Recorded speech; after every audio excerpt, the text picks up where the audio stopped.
Hello and welcome to another episode of the DVD Graveyard. Tonight we're going to be taking a look at Maniac from 1980, directed by William Lustig.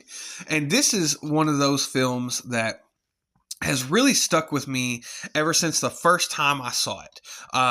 It is absolutely, without a doubt, one of my favorite horror films or favorite slasher films ever. I mean, really and truly. And I think the reason for that is because it's such a different take on the slasher film.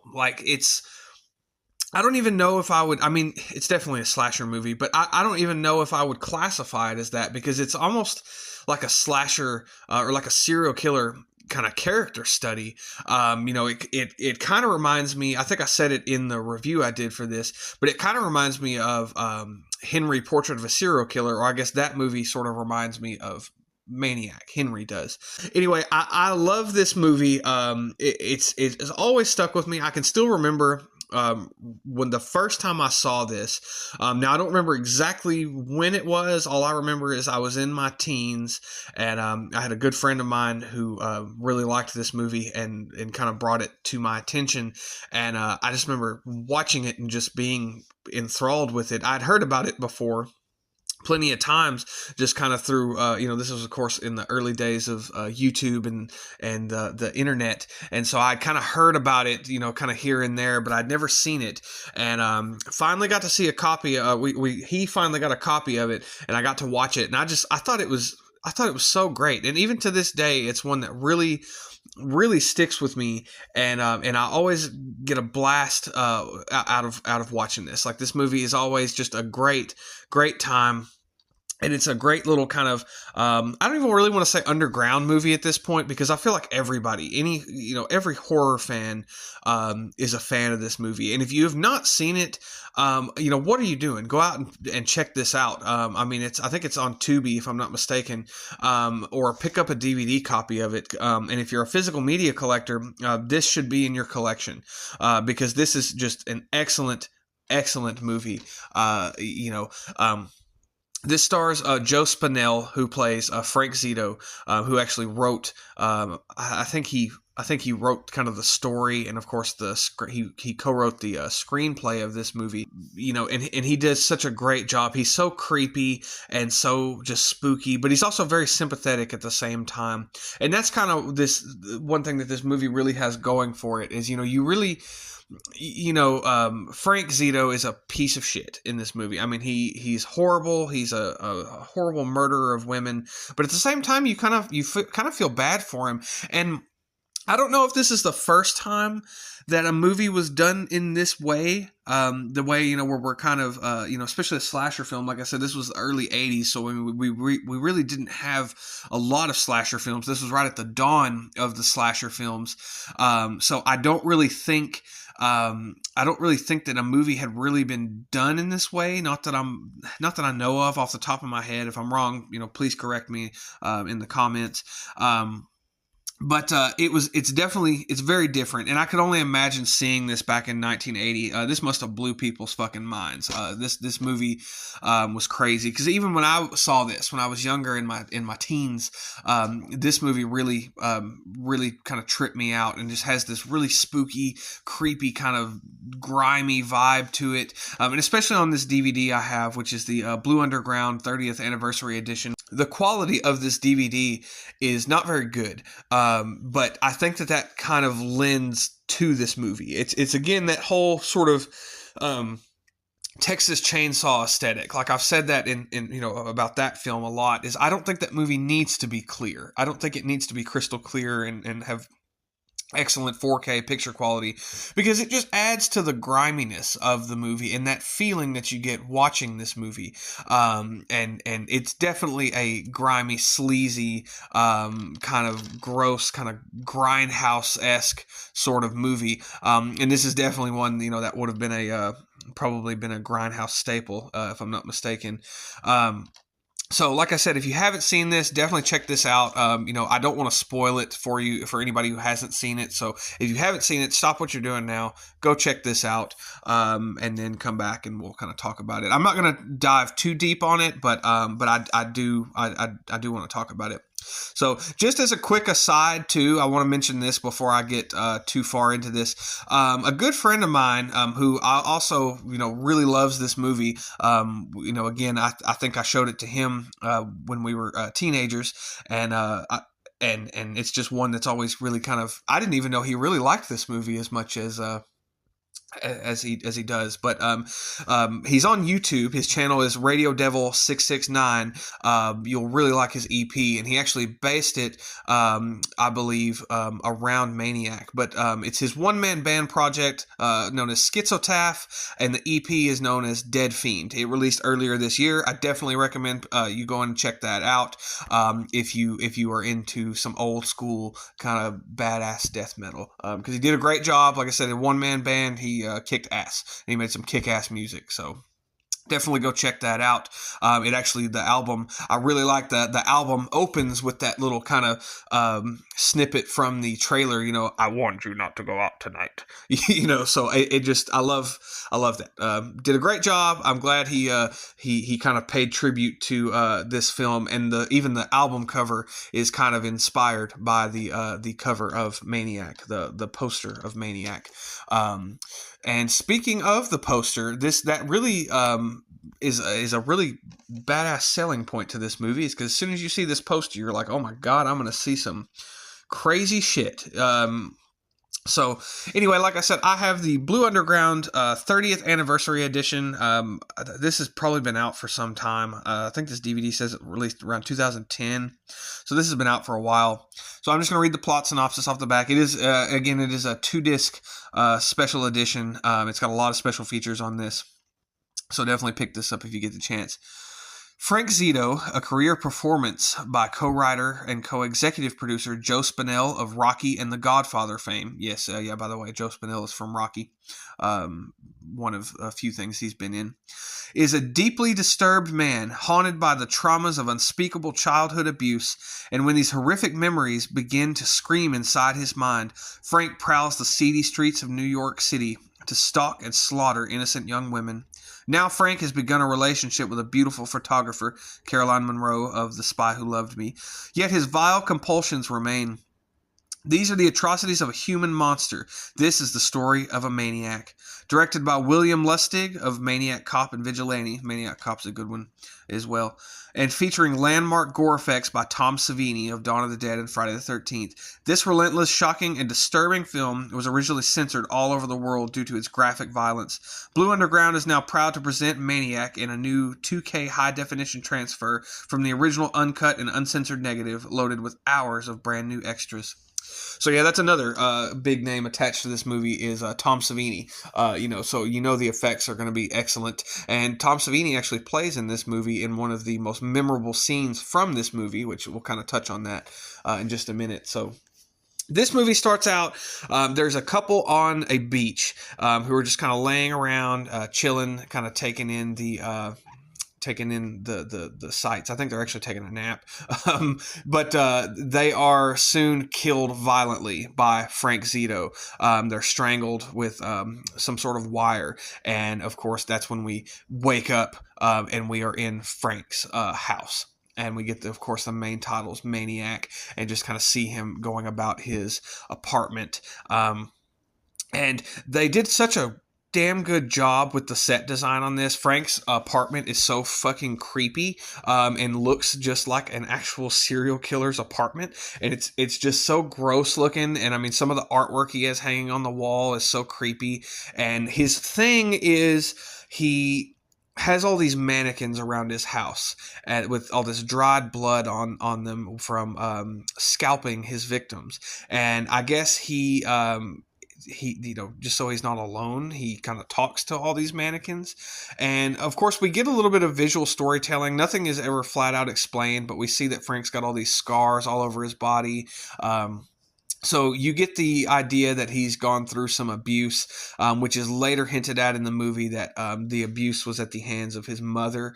And again, nothing is spelled out completely, which is one thing I love about this movie. That's one thing I think movies later on and even nowadays really kind of do too much of is they explain way too much. I prefer to get little snippets of the backstory here and there instead of just being full out, have it spelled out in front of me. I would rather put those pieces together in my mind. So that's great. And again, Joe Spinell, from the get-go is great as Frank. He's so just creepy, and just he's got this really freaky kind of. I mean, he's very convincing in this role. So he goes out and he picks up a prostitute off the side of this New York City street, and he takes her into a motel room and he strangles her after some awkward kind of somewhat sex that I mean, they don't even really have sex, but he strangles her. And it's a really cool scene too, because we get these visions of his mother, which, I mean, we are only to assume that it's his mother. Again, we don't know; it's never spelled out for us. So he's killing all these women, I guess, to get back at his mother. After for causing all this childhood trauma. So he kills this woman and he scalps her with like this little box cutter that he keeps on him, and it's a great scene. He goes home, and this is one of my favorite parts is whenever he first goes back to the apartment. It's got this creepy music playing that I can't even really describe. So that's one thing I'll mention too before I get too deep into this. But the music in this movie is so good. It's a lot of fretless bass. Is kind of the main theme, and the theme song is just so eerie and creepy. And it just fits the movie so well. And this scene, when he goes back to his apartment, it has this creepy, I guess, synth playing in the background, sort of, kind of. I don't know exactly what it is, but it's the creepiest damn music. And he's talking to himself in his head. I told you not to go out tonight. Every time you go out, it's got to be like this. This has got to stop. This has got to stop. He's just talking to himself. We can't live like this anymore. And that's so disturbing, is just because he knows it's wrong, but he can't help himself. Like, he cannot stop. And he proceeds to like nail this scalp that he has cut off, and he stole the woman's clothes as well. He puts the clothes on this mannequin, and he nails the scalp onto the top of this, basically recreating this woman that he's just murdered. And he lays down with it in the bed and just kind of starts to talk to it and lay with it. And it's so creepy. I cannot say that. I'll probably say that a million times in this video, but it's very disturbing, but in a very good and very effective way. So after that, we hear some, news reportings of a maniac slaying 2 people on the beach, and I think he sees it in the newspaper that he's reading, and he goes out again. He goes out. He has this, I think it's like a violin case, and he disassembles this double-barrel shotgun. And he puts it in the violin case, and you can tell he's done this many, many times before, which is even creepier. Again, just another little bit of visual kind of storytelling. And he packs up this violin case, and the whole time you hear him just breathing, just in the background, this kind of wheezy sort of breathing that he does throughout the movie. Got the creepy music going on, and he's just sitting there eating a box of Cracker Jacks, And what's really creepy too is they. It's a really small little detail, but on the table, he has them all lined out, these little Cracker Jacks in patterns on the table, which is just really eerie to me, and I think it adds kind of to the realism. Just little minor things in this movie like that just really sell the whole thing. And of course, he's got all these weapons laid out on the table, like a machete and a knife and all this other stuff. And you can tell that this man, that's all he does, is he goes out, he kills people, he comes back to his crappy, disturbing, probably horrible smelling apartment, and just waits till he goes out again. It's very eerie, and he follows Tom Savini, who is taking home this woman, and they get in his car and they kind of drive to this spot, and they're kind of screwing around in the back seat, and Frank is kind of peeking in the windows, and the girl sees this and it makes her really uncomfortable. So they go to the front seat, and they're kind of sitting in the front seat just about to leave. And again, this is the most iconic shot from the movie. I think everybody's probably seen this scene. If you're at all familiar with this movie whatsoever.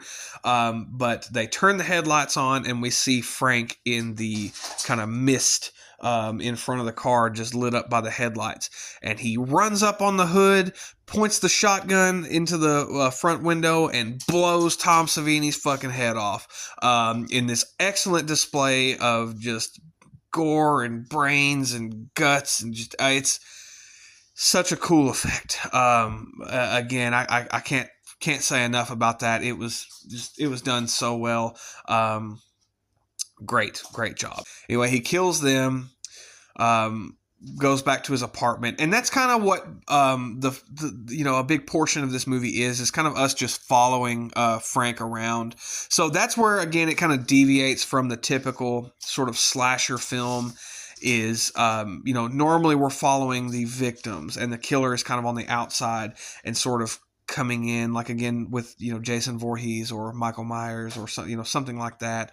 We're following the victims, whereas this movie follows Frank all the way. We are with Frank this whole movie. And I think that again, it adds to the realism of this movie. It's not a Halloween slasher. Again, it's not a Friday the 13th. It's not a Nightmare on Elm Street. It's a lot more of a realistic depiction of a psychopath, in this movie, and I think that's just great. I love the way that this is done. Again, this must have been mind blowing for the time. So.